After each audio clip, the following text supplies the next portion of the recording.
안녕하세요. 뽀삐아 사랑의 10번째 이야기입니다.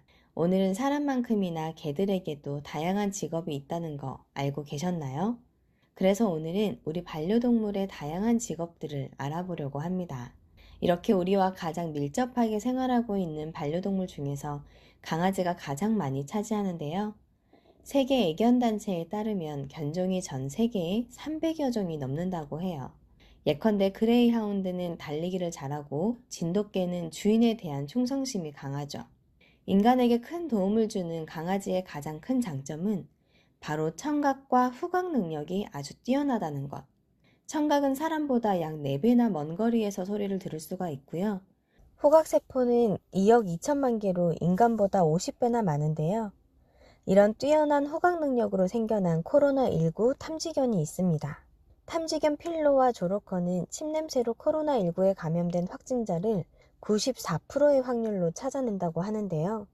최근 독일에서 하노버대학 수의학과 연구진은 확진자 중 무증상자까지 찾아낸다는 연구 결과를 발표했는데요. 타당성 검사를 통과한 탐지견은 공항이나 콘서트장, 대중이 모이는 곳에 투입될 예정이라고 합니다. 코로나19 확진자를 분류하는 탐지견이 주목받은 건 이번이 처음이 아닌데요. 이미 지난해 9월 핀란드 수도 헬싱키 국제공항에선 이미 탐지견이 투입되기도 했고요. 칠레 산티아고 국제공항도 탐지견을 배치했다고 합니다. 사실 뛰어난 후각 능력으로 인간에게 큰 도움을 주고 있는 대견한 강아지들이지만 혹여나 강아지에게 제2차 감염이 되지는 않을까 우려가 되기도 합니다. 여기서 잠깐! 질병이 저마다 고유의 냄새를 가지고 있다는 사실 알고 계셨나요? 스웨덴 칼로린스카 연구소에서는 인간의 채취로 질병의 조기 발견이 가능하다는 연구 발표를 했는데요.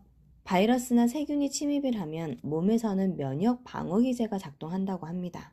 이때 몇 가지 질병은 특유의 채취를 발생하는 걸로 알려져 있는데요. 예를 들면 당뇨는 달콤한 냄새, 간질환은 곰팡이 냄새, 다이어트를 하는 경우에는 당질을 제한하는 경우가 많기 때문에 케톤체 증가로 새콤달콤한 냄새가 난다고 합니다. 특히 암의 경우는 종류에 따라 다르지만 유황이나 화학 조미료, 신 냄새가 난다고 하는데요. 실제 영국의 한 연구기관에서는 방광암 환자와 일반인의 오줌 샘플을 이용해 실험한 결과 41%의 확률로 식별할 수 있었고요. 또 키우던 반려견이 보호자의 몸 한 부분에만 유독 집착해 냄새를 맡았고 반려견의 행동을 의아하게 생각한 보호자가 진료를 받게 되었는데요. 반려견이 냄새를 맡던 그 부근에서 바로 피부암이 진행 중이었는데 보호자는 반려견 덕분에 암을 조기에 발견했다고도 합니다. 볼수록 기특하고 대단한 강아지의 후각 능력인 것 같아요. 다음은 대표적으로 심리치료견이 있는데요. 심리치료견은 사람과의 교류를 통해서 질병이나 부상, 정신적 상처를 받은 사람들의 몸과 마음을 본래의 기능에 접근하도록 돕는 훈련받은 강아지들인데요. 반려견의 귀여움이 아픈 당신을 치료한다는 건 얼핏 들으면 허무맹랑한 소리 같아도 과학적 효과가 입증된 말입니다. 특히 치매나 우울증, 자폐, 재활 등의 효과가 뛰어나다고 하는데요. 뿐만 아니라 호주의 한 연구 결과에 따르면 반려동물을 기르는 사람의 혈압은 물론 콜레스테롤, 트라이글리세라이드 등의 지방 성분 수치가 상대적으로 낮다는 게 밝혀졌습니다. 이런 지방 성분은 심장병과 밀접한 관련이 있는데요. 귀여운 강아지를 보는 당신의 심장은 나날이 튼튼해지고 있다는 거 잊지 마세요. 이렇게 코로나 블루 특효약이 반려동물이라고 할 만큼 지금 우리 곁을 지키고 있는 반려동물이 심리치료견의 치유 역할을 이미 톡톡하게 하고 있었던 것 같습니다. 다음은 최근 이슈가 되고 있는 사체 탐지견인데요. 애견훈련소에서 사체 탐지 훈련을 받은 경공 제스퍼는 수차례 세운 공로로 명예경찰견이 되기도 했는데요. 제스퍼는 극단적 선택을 암시하고 연락이 끊긴 실종자를 산속에서 찾아내기도 하고 2016년 인천 산목선착장 인근에서 낚싯배가 침몰됐을 때는 해상에서 시신을 찾아내기도 했습니다. 뿐만 아니라 EBS 극한직업에서는 범죄가 화재로 위장될 수 있는 화재 현장에 국내 최초로 방화 탐지견 폴리와 시체 수색견 미르가 등장해서요. 방화를 일으킨 인화성 물질을 찾고 잔해에 묻힌 시신을 찾아내기도 했습니다.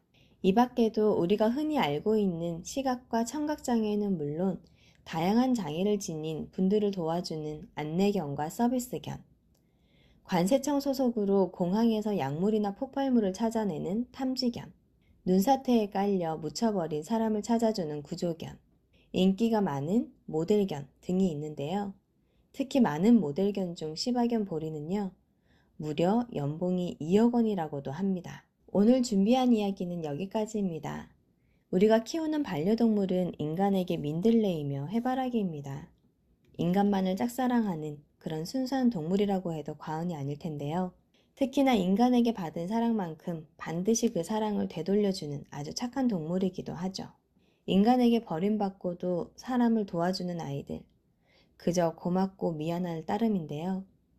사람도 동물도 버림받거나 상처받는 일 없이 함께 더 행복하게 살아가는 날들이 오겠죠?